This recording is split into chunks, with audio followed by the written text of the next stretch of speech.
Hey, Theo, we are going to jump right into questions. We're going to start with Joe Bettner with the Norman transcript, and then we'll go to Jason Kersey. Hey, Theo, curious just with the way that the game went on Saturday, it seemed like the offense was clicking, but as far as just maybe having limited time over the offseason to prepare and, not have any other non-conference games before that one, did it feel good? Did it feel comfortable with you guys as far as like the receiving game went? Oh yeah, of course. We felt great as a unit. Honestly, the coaches put together a great plan. For the summer while we were gone, and we had a great fall camp. I felt like we were very prepared for the game.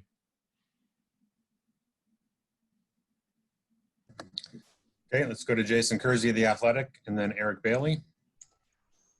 Hey, Theo, I know you came into OU with, 5-star, a lot of hype, and then probably didn't play as much last season as you thought you would. But I'm wondering, like, when you're going through a season like that, a transition year, when you have a game like you had against Baylor, a couple of really nice plays, how much did that do for your confidence? It helped my confidence a lot. I made some big plays to help the team win. That was just my role, just when my name was called, just step up in the road, trust in my coach's plan, and just execute my job to the best of my ability. Thanks, Steve. Okay, Eric Bailey of the Tulsa Whirl, and then Ryan Aber. Theo, a positive test right now can mean the loss of one or two games. What kind of mindset do players have to have when you're taking up to 3 tests a week and then you have to wait for those results? Can it be kind of a little anxious moment for the players?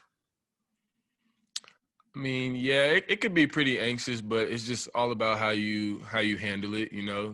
We're all real responsible. We're wearing our mask every day around each other in the locker rooms and everything. So most of the time, we're not too anxious about it because we know what the result's going to be because we're actually taking the actual right precaution for it. But yeah, it could get a little anxious here and there. Thanks, Theo. Okay, Ryan Aber, the Oklahoman, and then John Hoover. Yeah, Theo, I'm wondering what you thought about the atmosphere on Saturday with the 25% crowd and none of them really close to the sidelines or anything, and how that compared with what you expected going in. To be honest, as players, we kind of block out the crowd most of the time, the noise. Sooner Nation is great. Honestly, you wouldn't have been able to tell that the crowd was decreased a little bit because they were fired up from the get-go after we played our unity message and everything. They were fired up, and it just felt like just a normal game, like everybody was in there. But do you have to sort of create your own energy a little bit more? Oh, yeah, of course. That comes with football. You always got to create your own energy as a team. That's why the sideline is so important in games. Our strength coaches help us stand up, and we practice that day in and day out, unwavering passion and energy. Appreciate it, Theo. Okay, John Hoover with SI Sooners, and then Brandon Drum. Hey, Theo. I wanted to get kind of we didn't get to talk to you post game, so maybe your evaluation of Spencer and some of his throws, and especially your reaction to that throw that he made to you on the sideline, and that was just an unbelievable kind of a laser that he threw. Wanted to get your assessment of his performance in his debut, and then that throw in particular.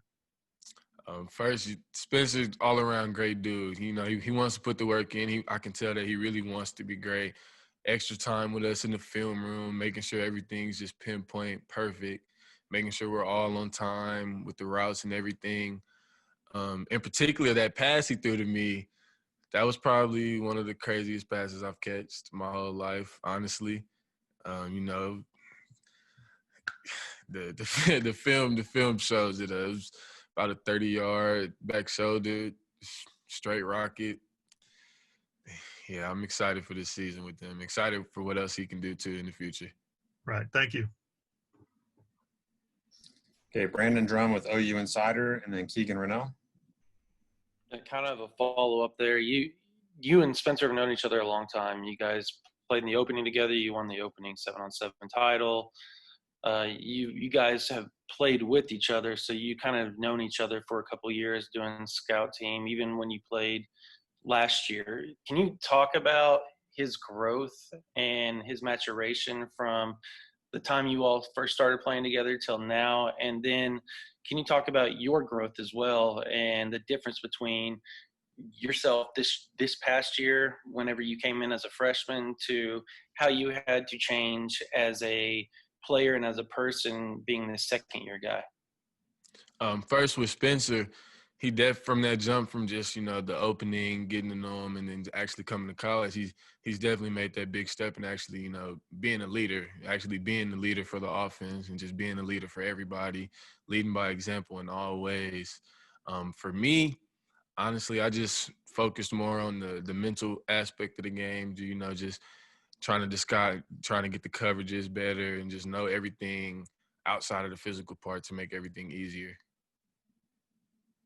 Okay, let's go to Keegan Renault with Sooners Wire, and then Kerry Murdoch. Marvin Mims is a guy that's from the same area you were at in high school in DFW. How much did you know about him during his high school days, your high school days, as well as just his development from his senior year to what he put on the field Saturday night for you guys? Well, he actually went to school with my cousin. My cousin actually went to Lone Star before, so I've been around there, and we worked out with my uncle a little bit. So I've known Marvin for a little bit. I was excited for him, still excited for him, happy he got to showcase his talent like that. I'm very excited to see what Marvin can do. Okay, Kerry Murdoch with Sooner Scoop and the Sports Animal, and then Kayla McCory. Theo, how you doing, man? I'm good. How are you? I'm good. Is it? I mean, you and Spencer and Trajan and Jaden all came in together. Is it a little odd that you guys weren't all out there the other night, or does that kind of almost put a spotlight on you need to make this your time almost? No, I don't look at it like that. It's football. Everything's not going to play out the exact way you want it to. That's just another thing of adversity that we all go through. I'd love to have them out there with me for sure, but I don't look at it like it's the spotlight is on me. It's other guys can step up too. Thanks, Theo. Okay, last two questions will be from Caleb McCory with the OU Daily, and then Cliff Brunt. Theo, how much did last year's first Baylor game kind of help you come into your own? It was kind of your breakout game, being a young receiver, having limited snaps. Do you think that was one of your biggest moments from last year, and how much did it help you? Yeah, I could say that was one of my biggest moments. It helped me a lot because we were down. That nobody wants to be down and playing catch up. But, it helped me a lot, grow as a man, just grow as a person is all, and actually, just trusting the process, trusting my coaches, trusting my teammates. I stepped up and made plays when they needed me to make plays. Thanks. Okay, last question, Cliff Brunt with Associated Press. Yeah. So obviously last week, a lot of guys missing. How has the process of you guys policing each other changed in the last week or so in terms of making sure guys are doing the right things away from football? It's we come together as a team, and you're either all in or you're out. So it's just a decision you got to make for yourself. Either you want to be all in with this, follow all guidelines just to keep the team safe, or you want to be out and you can do your own thing. But, everybody's been real good. Everybody's definitely, taking this as a learning step because it's new for everybody. This is a whole new thing for all of us, wearing masks, social distancing. But I think we're doing a real good job of it.